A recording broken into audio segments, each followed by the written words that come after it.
Prabowo diancam mafia migas jika tetap nekat lanjutkan kasus oplosan. Jadi begini, mari kita luruskan dulu.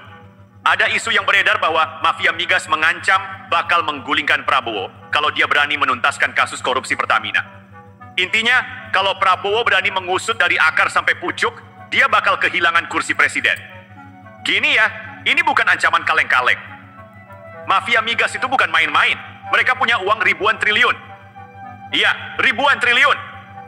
Kalau transparan, bisa jadi mereka lebih kaya dari orang-orang yang masuk daftar Forbes. Ini duit yang bukan cuma bisa beli jet pribadi atau pulau, tapi bisa membeli kekuasaan. Dan kalau mereka merasa terancam, mereka bisa mengguncang stabilitas negara. Sekarang pertanyaannya, apakah Prabowo takut? Kenapa tiba-tiba ada ancaman begini? Kenapa mafia migas tiba-tiba merasa terancam? Ya karena Prabowo bukan tipe pemimpin yang bisa diatur-atur. Dari dulu, dia dikenal keras terhadap oligarki. Dia nggak punya kepentingan bisnis yang nyangkut di sektor migas.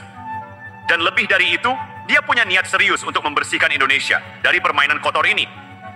Tapi mafia migas tahu, mereka nggak bisa melawan dengan cara biasa.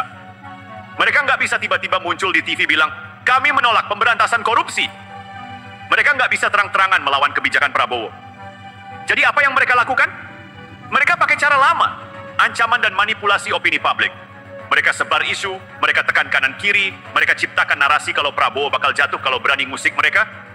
Seolah-olah ini adalah pertarungan yang sudah pasti dimenangkan mafia migas. Tapi tunggu dulu, apa benar begitu?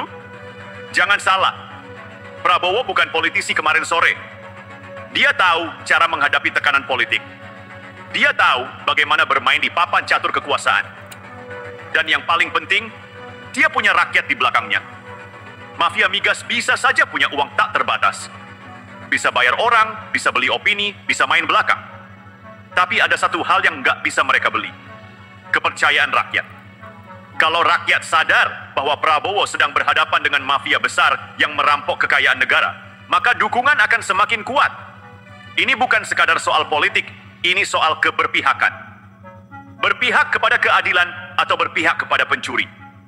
Kalau kita biarkan mafia migas menang, kita sama saja membiarkan korupsi terus merajalela. Dan jangan lupa, ini bukan sekadar uang negara yang dirampok, ini adalah masa depan bangsa yang digadaikan. Bayangkan, ada orang yang simpan uang 1 triliun di rumah. 1.000 triliun! Itu setara dengan hampir setengah APBN Indonesia. Kalau uang sebanyak itu dipakai buat membangun negara, buat pendidikan, buat kesejahteraan rakyat, kita bisa jadi negara adidaya. Tapi kalau itu dibiarkan jatuh ke tangan segelintir orang, ya kita bakal begini-begini terus.